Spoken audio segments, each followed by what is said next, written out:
It's my great good fortune to introduce a friend of mine, Greg Conti, who teaches at West Point. And last I heard, you had a promotion. Are you now Colonel Conti? Colonel Conti. What? I wasn't going to mention that. No, but it's really cool. Like, he's, I was used to seeing LT in front of your name. Now he's a colonel.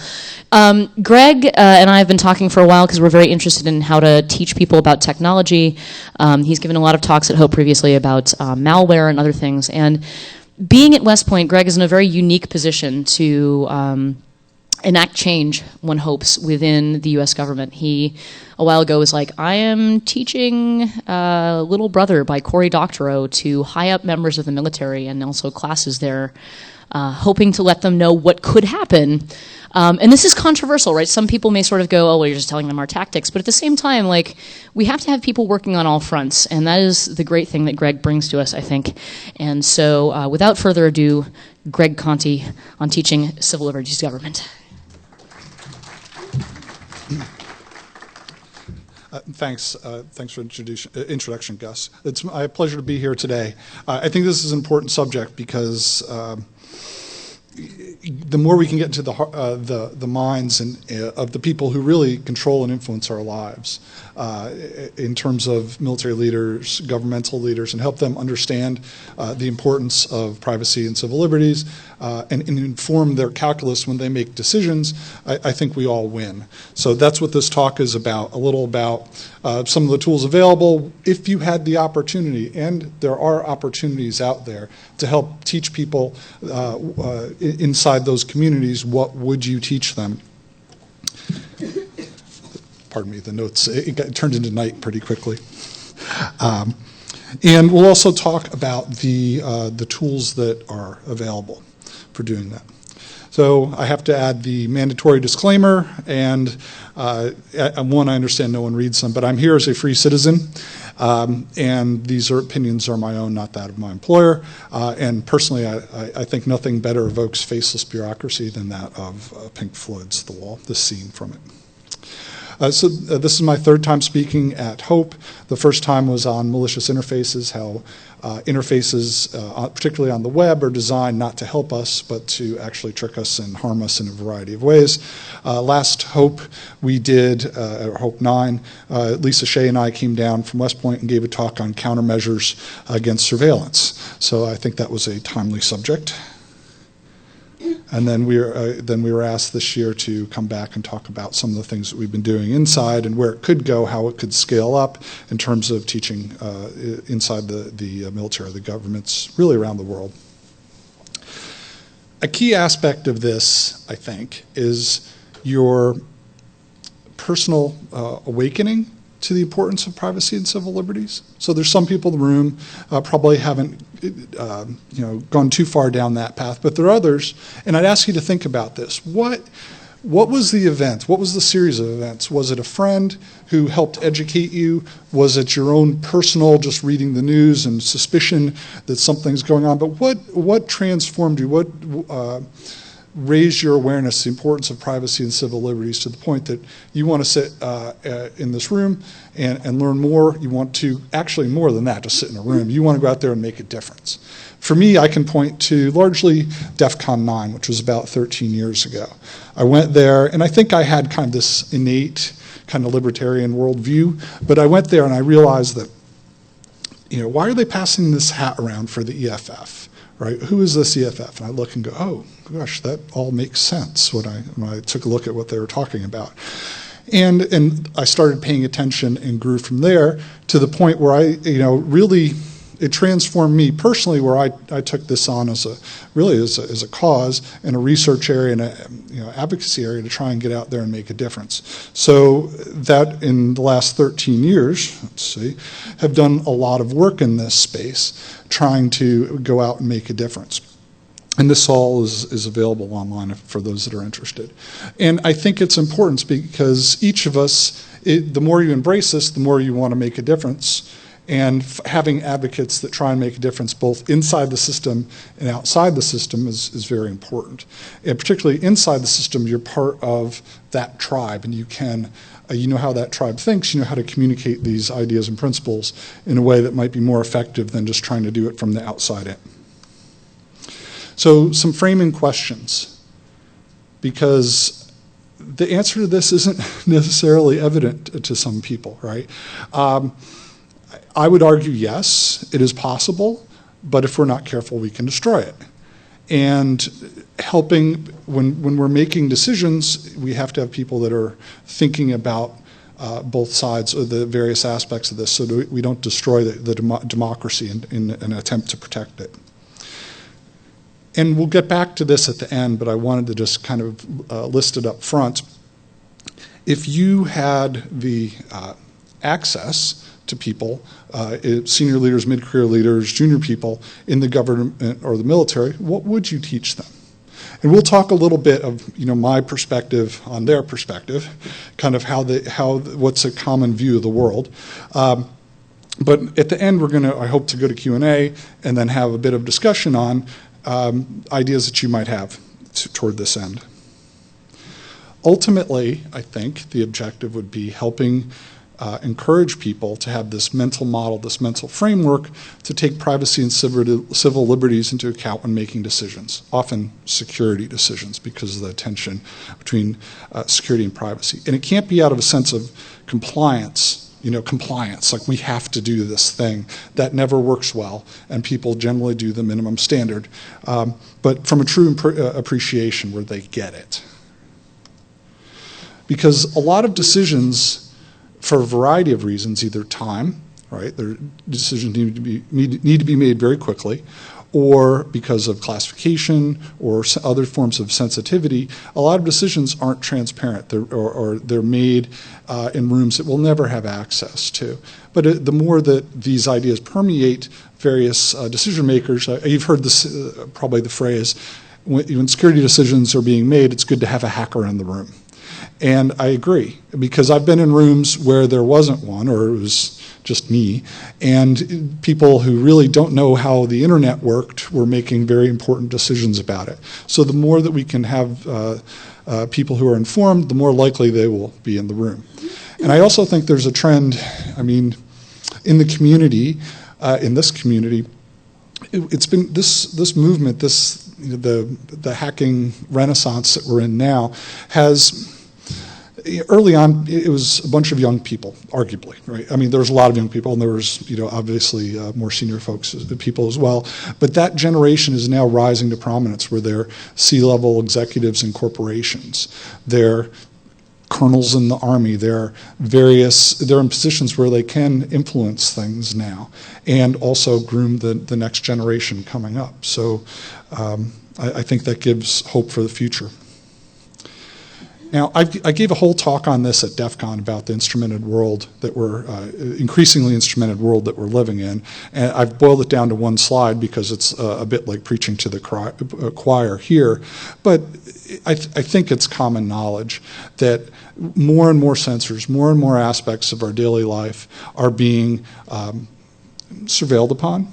Sometimes with our willingness. We have a fitness wristband that tracks our day-to-day activity. But every aspect, and increasingly so, and it's not showing any signs of slowing down. If anything, it's speeding up. From satellites in space to red light cameras to license plate readers. And it was once moderated, these type activities were once moderated by the human workload required. Well, that's going away with ubiquitous network sensing, and that's why this is important. We are living in a historic time. If you'd asked me 2 years ago, I would have told you that the attention span of the general public was they didn't largely care about privacy or security. And events, although significant, like the AOL search query disclosure of 2006 or WikiLeaks, those got people's attention for a period of time, but then they kind of faded. They're well known in this community, but they faded rapidly. But now we're really in a historic time where we have everyone's attention. When you think of your parents, they're probably talking, or parents or grandparents, and they're talking to you about privacy. You know that something has changed. And I don't know when it'll end, but we're in a unique point in history where we have everyone's attention, and that's a good point to maybe push for progress. A key aspect of this is understanding different perspectives. If you're trying to teach, say, law enforcement or military, they tend to view the world in terms of security. That's their job. That's what they do. They're the guard dog that wants to protect. You have advocacy groups such as the EFF or advocates in general that are very much aware of the activities going on that the average person is unaware of. And also they understand the legal framework, the legal challenges that are in play. Policymakers are busy people, and they're working in a large governmental systems, often amidst checks and balances that prevent rapid change. From my experience, and I haven't had too much engagement with senior policymakers, but I have met some, and the ones I found that, despite what you kind of get the sense from the press, is that they're actually trying to do a good job. They have limited ability to do it, but they were actively listening and trying to figure out ways ahead. They like solutions that are actionable, something they can do, not just kind of like soft, general ideas. They want something that they can turn into a decision.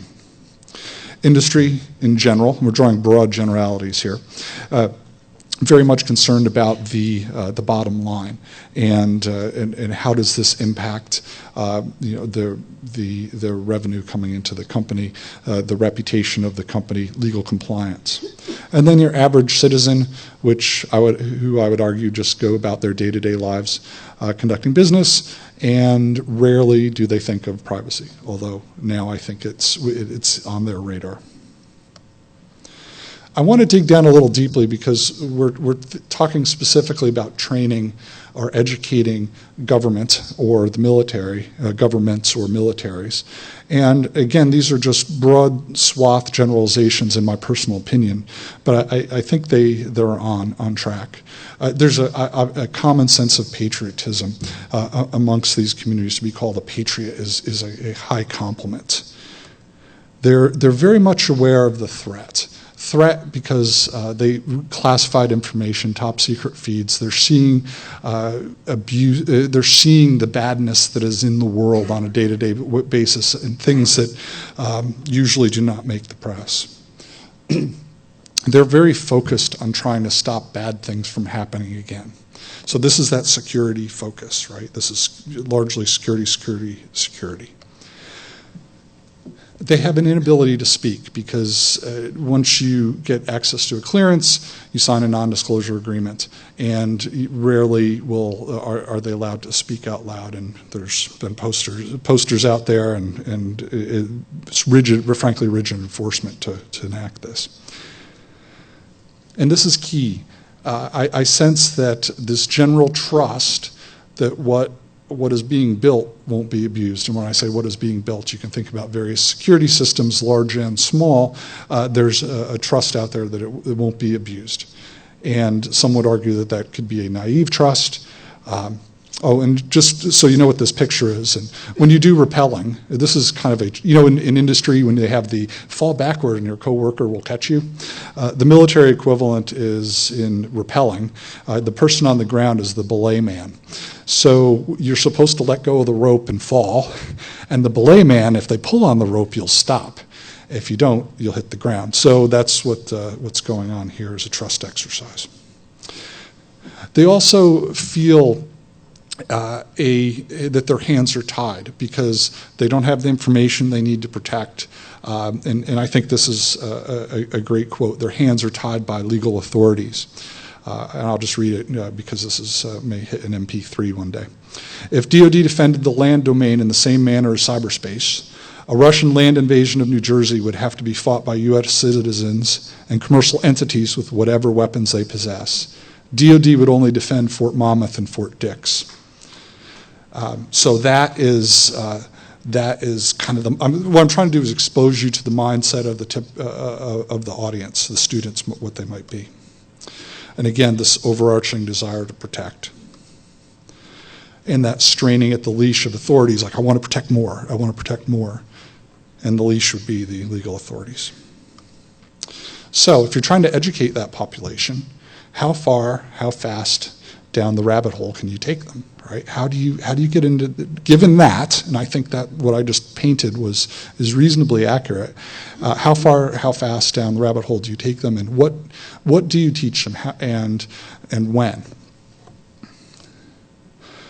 And this is obviously not scientifically generated, but and in that population of people that you're trying to teach, there'll be some that never get it. That is pretty scientific. If you look at studies of social change, they have a very similar graph for the same categories. So yeah, it's science. It's science. Okay, I've just, and even if and we'll get at this later, even if I had the ability to survey people and come up with the scientifically generated results here, it would probably be very embarrassing and would shut them up. They'd never do it again.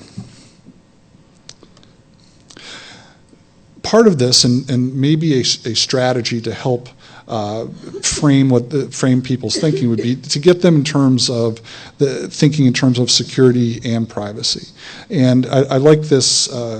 We put together this model where you've got two axes, security, two continuums, a security continuum and a privacy continuum, where security can be, a security solution could be detrimental, ineffective, or effective. So you've got that axis. And then on the other side, you have a privacy solution, could be invasive, neutral, or beneficial to privacy.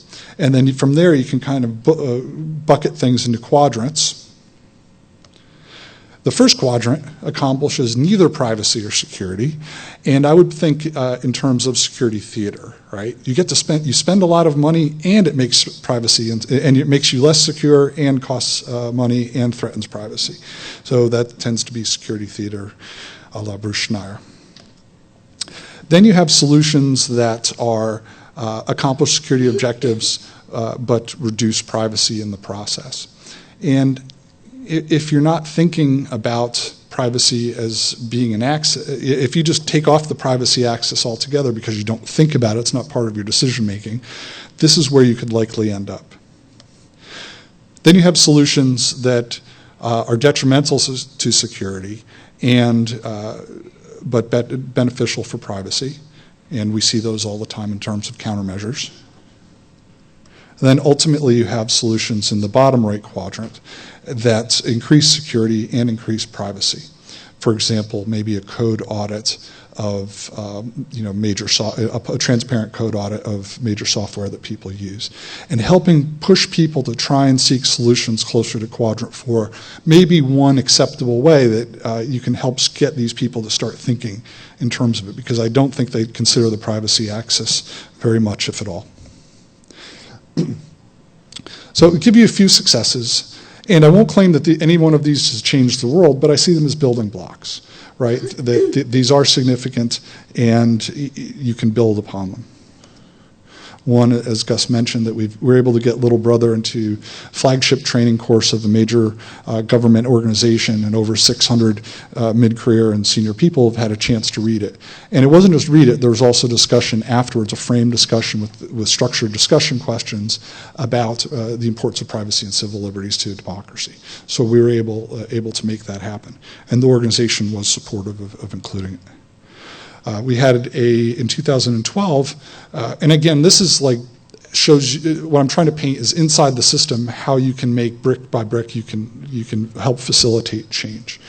At West Point in 2012, they had a senior conference, and they brought in the sitting director of NSA, U.S. Cyber Command, 2 former directors of NSA, was able to get a panel on privacy and civil liberties as part of the discussion. And there was about 50 senior leaders in the room, not just military, but leaders from industry and government. And able to get on the panel, Marsha Hoffman and Jeff Moss, sitting on the panel with a former director of the NSA. I think that's very cool. And to have that type of debate in front of an audience of people who are really empowered to make a difference. West Point just hired a ethics fellow that's going to be focused on privacy and civil liberties. Again, I think it's the first of its kind. Stephanie's in the audience, sitting there in the dark. But again, I think it's very exciting and a positive move forward. So she's going to be focusing on this area specifically. We have formed a privacy research group now, and it's about its 4th year. because I found that there are actually, despite what you might think, there's a good number of people who are interested in this and wanted to help make a difference. So reeled them in. And a lot of those publications and talks and things that I showed you in the beginning next to the DEF CON badge came not just my individual work, but by creating a team of people who are interested.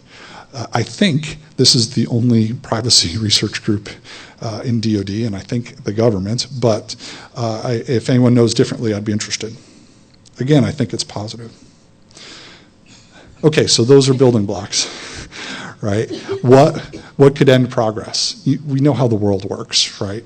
If you insert the wrong embarrassing headline here on the front page of the New York Times, people will back off immediately and will shut down. So you have to do this at a pace and in a way that we just have to operate in the constraints of the system that we're in. Okay, so let's look a little bit at solutions.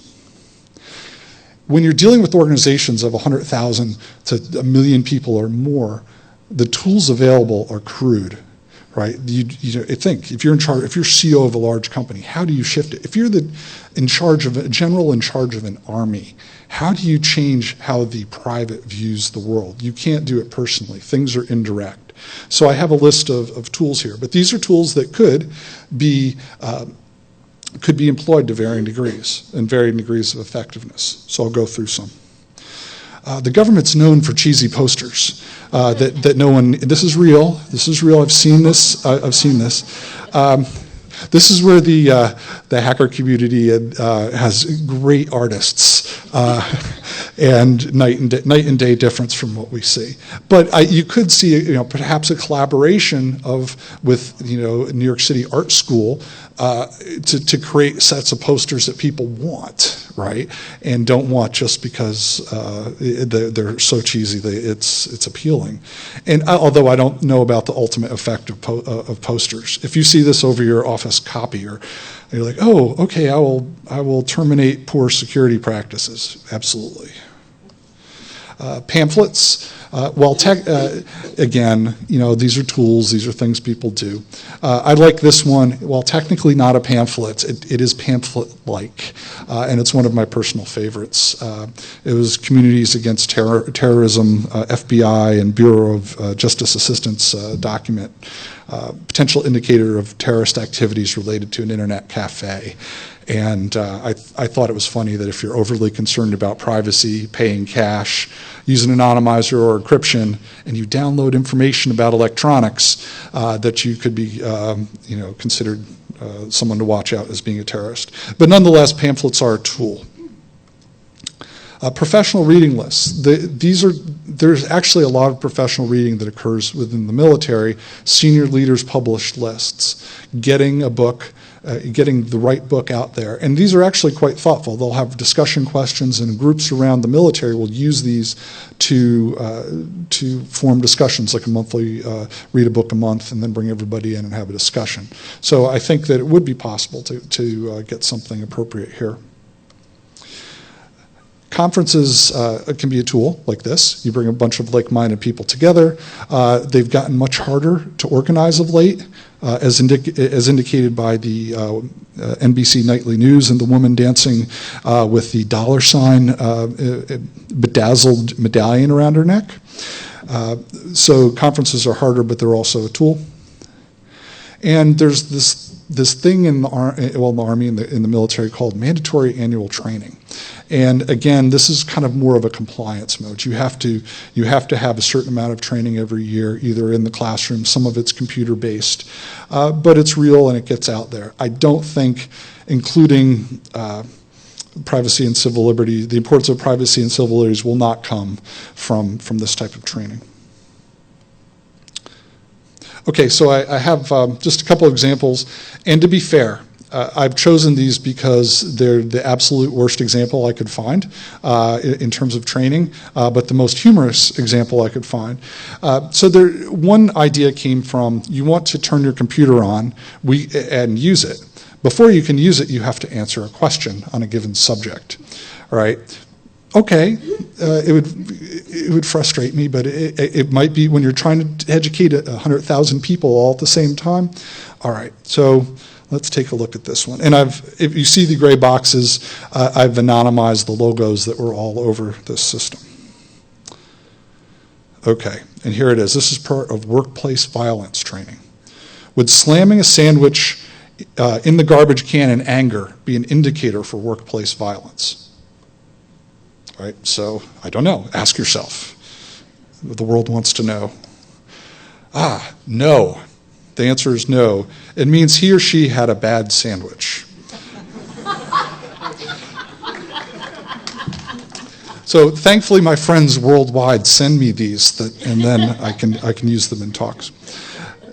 And again, there's actually a lot better. This is the worst one I could find. So this is an outlier. And another. Okay, this is computer-based training. And this is part of the mandatory protect classified information, protect personally identifiable information computer-based training, presumably built by a contractor. And this is the protecting classified information scavenger hunt. Right, so we'll get to the details of the scavenger hunt in a question, but you see various things on the desk like the open safe and the folder with 5-inch high letters that say PII and the fax with a secret cover sheet on it. Okay, they give you clues. May be used to talk to people in different locations. Now don't shout out the answer if you get it. All right, so you can think again. Clue 1, used to talk to people. It must be plugged in. Again, clue 2. Finally, and the ringer. It rings when other people contact you. So at this point, I'm about ready to slip my wrists because this is about 4 hours of training and that you can't just click next on. And there's no way to just take the test. You have to go through this. Okay, and let's get to the final screen. Okay, and I added the arrow in case anyone was wondering. The answer was, you use your desk telephone to talk to people in different locations, and it rings when people use it to contact you. Unlike your mobile telephone, it must be plugged in when in use.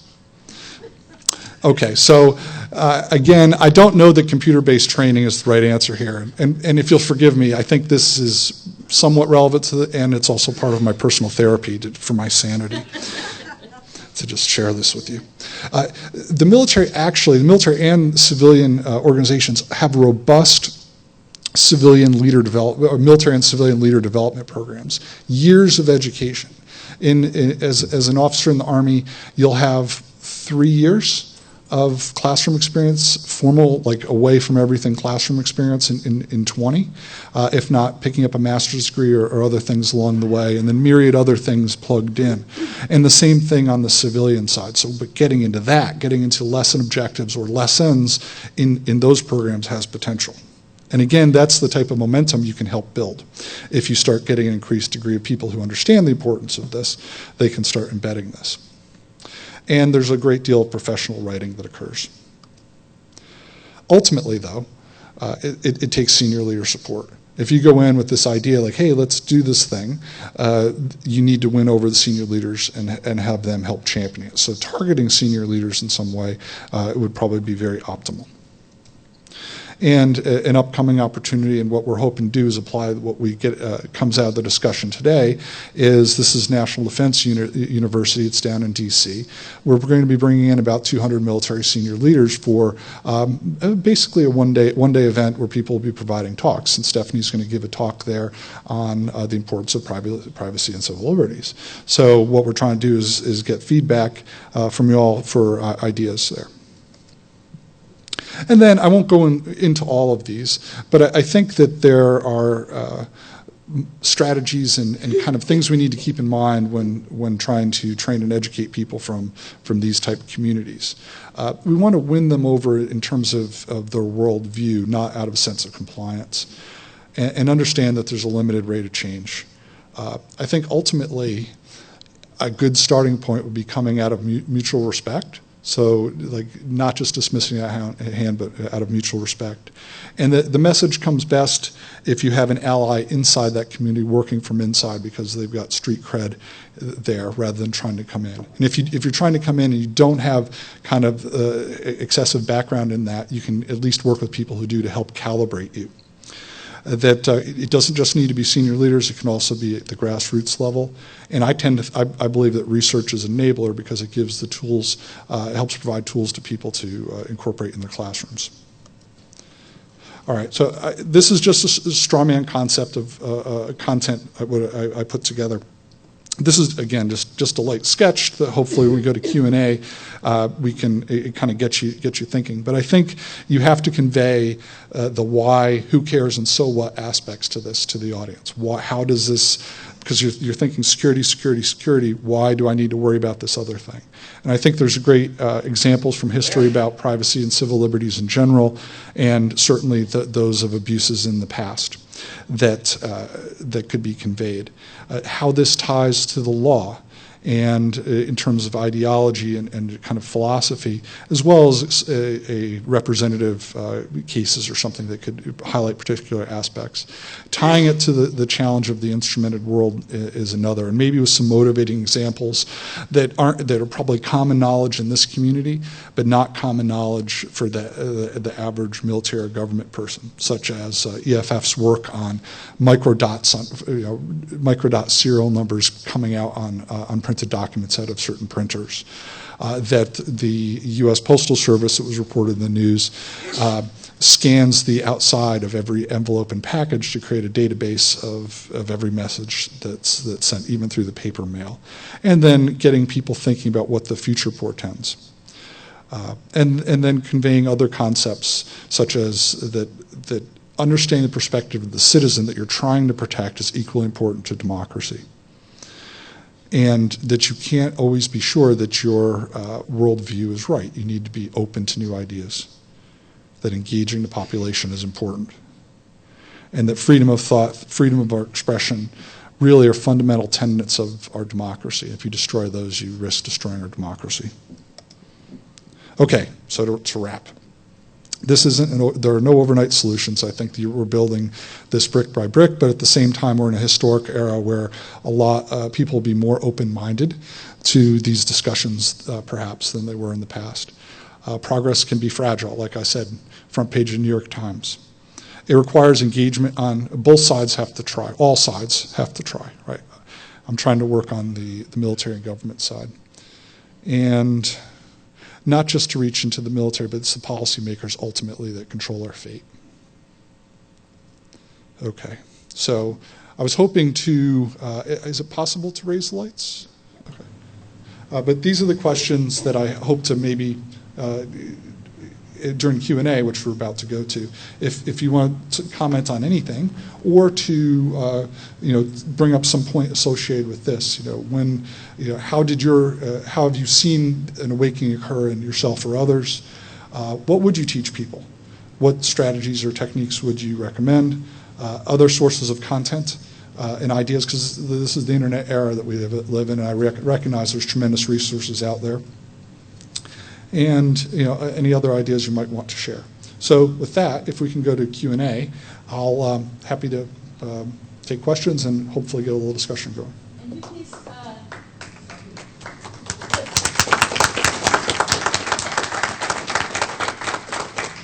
please go to the microphone so we can capture the questions for recording as well. Yeah, hi. Regarding your outreach to the military, as you start thinking about their experience and the things they're trying to do, and it sounds like you have a pretty good understanding of it already, one of the things that sometimes works is they have a wonderful historical sense. I mean, they read history all the time. And so there's also the idea of fighting the last war. So you had a little note about examples of previous abusive governments. Maybe indirectly, you should also work on the metaphor of us turning into the people we beat, because that's a well-known metaphor. Like we didn't fight the Cold War to create a police state here. for example. And that would really resonate. And the other thing is they're not going to be as liberal as, you know, perhaps this audience. So some of the things which, again, indirectly you can reach out to where you would say, oh, those idiot right-wingers are upset about this or that, whether it be IRS or whatever. Those kind of metaphors will also resonate. And try to do it fairly so that no one thinks that you're saying, well, you know, let's make believe that we're all going to be over on this side of the spectrum now. I mean, the fact that they do this, I mean, there is a Southern military tradition, so that's what, you know, those kind of people have kept us alive. Thank you. Very good, thank you. Okay, sir. You're up. So, one of the things that's disturbing to me about the current situation is the appearance of our moving towards a permanently militarized society, which is approaching sort of banana republic status with the security money that's going into local police departments and the militarization of local police, increasingly putting us in a situation that looks like a banana republic.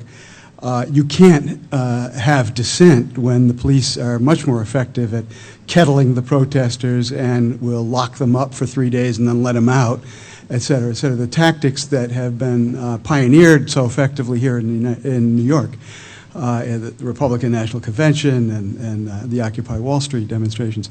So that relies on the recruitment of entry-level folks who are coming primarily from low-income communities now. The citizen army is rapidly falling away, and you're seeing recruitment from as a way for low-income kids to get education, to have a secure job, and to get out of the ghetto or whatever conditions they're in. The danger of that is that you create a caste system where we now have a military/police caste that's permanent and that's invested in the continued oppression of everybody else for the interests of the elite. It's very hopeful to me to hear your talk that the upper echelons of the military, as you're experiencing, do not see the world that way, or don't seem to from your description, and I think that's a good thing. But fundamentally, what might be something we need to address is a kind of psychological difference between the folks who are here, for the most part, and the folks in the military. And that is one's relationship to authority. It's a psychological difference that's extremely powerful, and that really seems to sometimes separate the sheep from the goats. It's hard to be on the same side or to form alliances with people who are very different from you about that fundamental psychological issue. So I'm not sure where that goes in terms of comments from your part, but those are the concerns that I bring. And I teach college students at City College here, which, because it's New York City and City College, are very ethnically diverse and tend to be sort of low income relative to Columbia. So those are folks I would like to be able to influence. So it's very relevant to me here. Okay. I think you bring some important points up. The idea of recruiting, right? I mean, the military is composed of people recruited from the population. So the pipeline of people in, the more, so this isn't just an issue inside the governments or militaries, it's an issue in the population. That the more you can influence the population coming in, the more training, worldview you get, change you get for free in many ways if you can touch that. There's also a concern generally in the military of this increased separation between the military and the population which it serves, right? And that gap, and that they live in isolated pockets and military bases with guards around them, and sometimes you can spend days or months living on base before you even get out. So that's a concern. It's a known problem, and getting out there and in the real world is important. So, and the idea of variety of views. I mean, I wouldn't say that it's nirvana, but I think that it's that security mindset. You have to get past that. They're thinking, really, they're laser focused on security, and to help them kind of broaden their perspective so it can be done. But all very good points, sir. Thank you. Okay, sir. Hi. So to answer one of your questions on the board, I come from the UK. My awakening occurred when I was relatively young. Our government passed draconian laws that said you hand over your encryption keys or you end up in jail forever, period. There's no end to when we can decide to let you out. And that to me, from my history class, I knew that wasn't a good thing, that our government had started taking bad steps.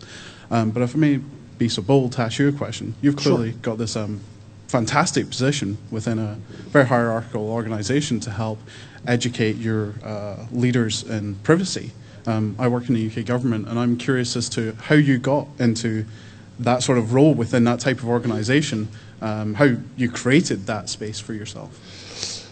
So there are various pockets in the military, and I was able to steer toward West Point, which is an educational institution. So it's an undergraduate school, the academic departments, they support academic freedom, right, which is important because it's really, and you're encouraged to publish and to go out and do things. And unless you're disclosing classified information or obvious or giving away sources and methods or things like that, you have a very wide lane in which to work.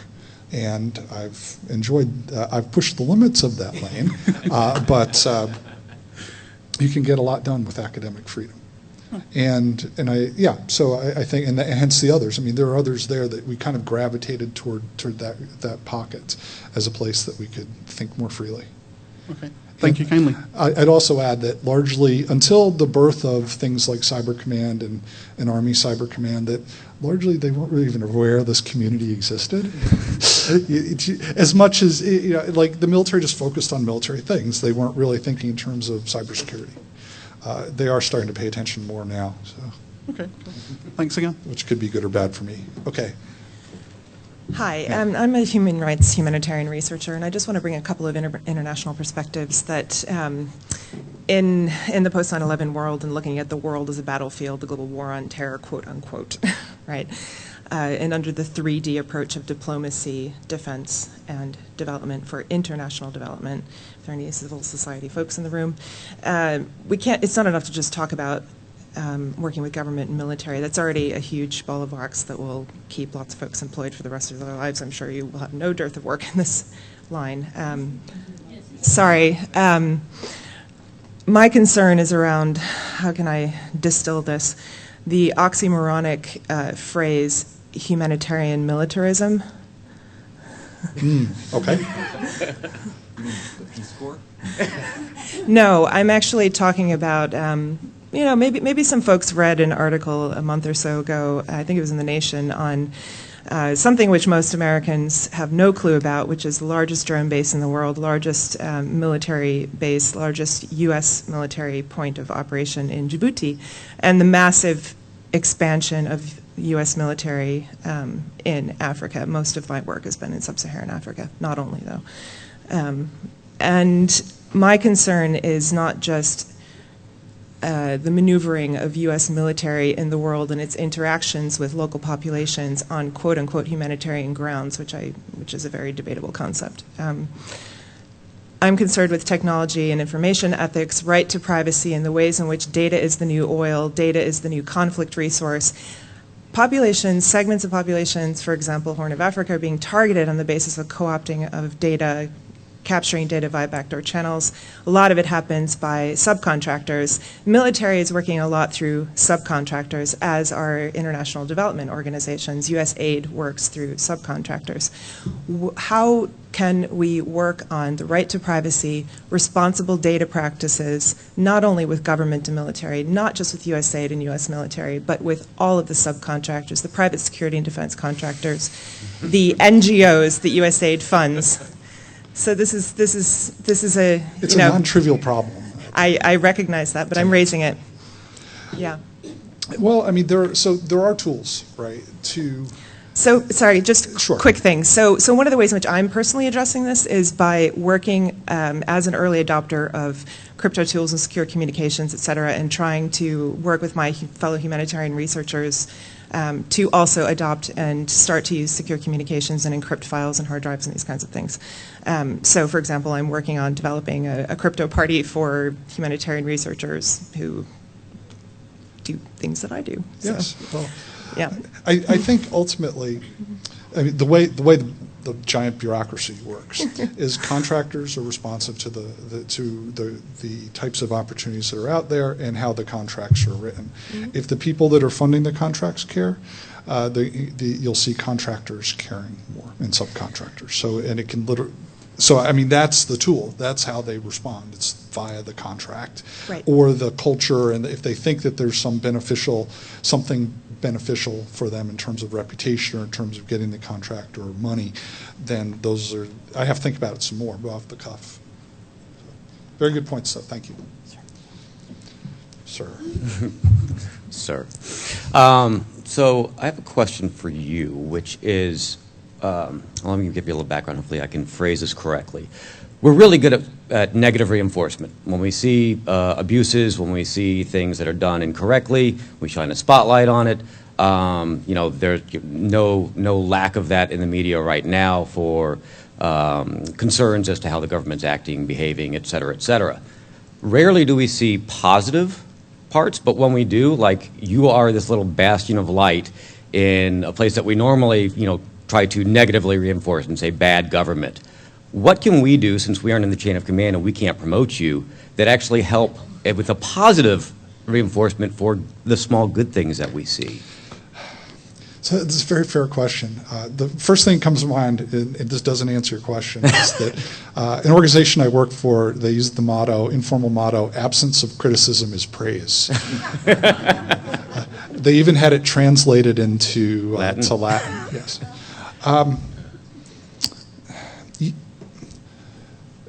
The military is responsive to civilian oversight, very much so. It's built into the DNA from day one that the military is responsive to the civilian authority.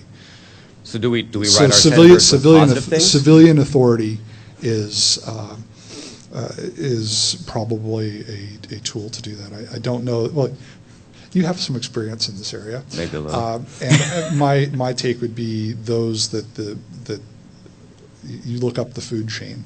And those people can influence things. Call them, write them. As citizens, when we see something good, finally, how do we fan those flames correctly?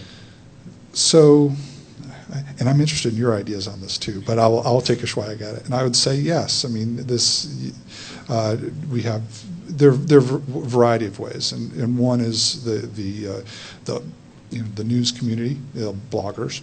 There's the press. But you have to. There's the written word in terms of magazines and online news. But you have to go to where the people you're trying to influence are. Right? They're not going to read. Congressmen don't read Slashdot. Yeah. Congressmen read the front page of the New York Times. Yeah. The Capitol Hill staffers are watering hole attacks, but you put the news where it'll be consumed. You can go more directly. And for those that are interested in the hierarchy that is the Army, yes, Colonel it's senior enough to be in the room, but you get the back seat in the room. It's the general officers that are really making decisions, but we get a chance. So I'm interested in your thoughts. Did I miss any key point there? Or, I'm curious. Okay, well, sir. Thank you for your talk. I was curious about some of the topics here. Some of the things that concern me is the role of the military versus the local government, i.e., who is your customer? Common perception is that the military sometimes is working for the defense contractors or the corporations, and when the military is engaged in local operations, is a citizen their customer? The other thing is that the military, has been really associated with waterboarding and urban assault training.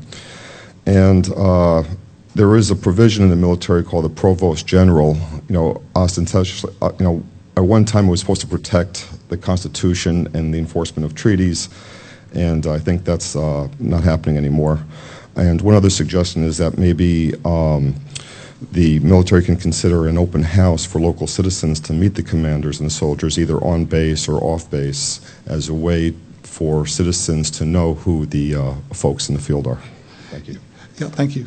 I mean, one example was, I was told that the three largest tourist attractions in New York State were New York City, Niagara Falls, number 2, West Point, number 3. After 9/11, they locked the gates. And it's largely, and they shut down basically all tourism significantly for many years. Now it's opening up. You can take a bus in or whatever. But again, it didn't help any. Right? Everybody went down in lockdown mode to blur those lines. But I think you also raised a good point. The idea that this isn't just military; it's law enforcement. And I think that some of the things, because we have a special, we have access to those communities. I mean, we could come down and talk to the NYPD and they'll talk to us, and vice versa, right? We've had some people up. So we can have discussions. We have access, we're in that circle, that if we're making progress or have materials to share and maybe start winning over some people in those communities, we can have some influence there. So Gus, I'm down to how much time? 4 minutes, okay. Howdy. I'm a civil rights lawyer, and I have to occasionally talk to people at VMI who are just like people at West Point, except they're pissed off they didn't get to work at West Point, and about the Civil War. Our parking is horrible. Right. And so I've got a little bit of experience in trying to articulate these messages. Usually the first thing I open with is I say, your job is to defend civilization. My job is to make a civilization worth defending. So there are kind of two halves to this. But the big thing I've found, the big obstacle I found in trying to get them to grasp civil rights is that they're very procedural. In the military, people are very interested in what did you do or what are you going to do. And civil rights law is not about what you did or didn't do. There's two elements to a civil rights violation, right? There's the motivation for the action, and there's the effect of the action. Motivation and effect. Nowhere in civil rights law does it ask the thing you actually did. And if you look at Jim Crow law, right, in the Jim Crow laws, it doesn't matter if you stop someone from voting because of their race, or you stop them from voting because of a literacy test, or you stop them from voting because their grandfather didn't vote in the county. All those things were motivated improperly. They were all motivated because they didn't like the race of the person. And they all had the effect of preventing people from voting based on race. And that's a huge hurdle, because for people who are trying to, you talk about people saying, well, I don't want to do it, or I don't want people to do it because they feel like they have to. Once you get them past the hurdle of understanding, it's not about cleverness. It's not about thinking, how do I get around this requirement? How do I get over this requirement? How do I get through this requirement? It's about actually doing the right thing. That's the big transformation. That's when they say, okay, I get it. I'm not supposed to try to get behind the rule. I'm supposed to actually be part of the system doing the right thing from the beginning. Good, very good. And I would add that, we tried, not necessarily in the context of privacy, civil liberties, which is something we're all, but in general about ethical decision making on the battlefield. West Point does try and do that, to do the right thing when no one is looking, right? And so maybe folding it under that would be another way we could because there is actually a great deal of ethics training that goes on for leaders. So Gus, one more question, or one more question? Thanks a lot for your talk. Yeah, thank you. I'm sometimes involved in negotiations, and it's it might be a really pedestrian comment of mine, I'm not sure, but the first step is finding commonality. And it strikes me that between the two communities, although the means are quite different, the ends are quite similar. I'm thinking particularly about if the military is all about security, well, so is this community in a way. It's just the security is achieved through technical means. And if there's one community that knows about finding flaws in security and then patching them up and make it stronger, it's this one. So I'd start by trying to point out that commonality. And I'd also talk about freedom. I mean, as an Australian, I'm constantly amazed at the debate in this country, and it's about freedom. It's just the means are different. I would be looking at the military trying to preserve freedoms, and here people trying to preserve their individual freedoms, and just trying to point out those similarities. Oh, that's actually very insightful. And the idea of just, because I'm sure if we did some research on negotiation in general, there's other kind of strategies along those lines that could, because in some ways we're doing negotiation, intellectually at least at first. Okay, so with that, I'll go ahead and wrap it up. Thank you so much. Very, very helpful. And cheers.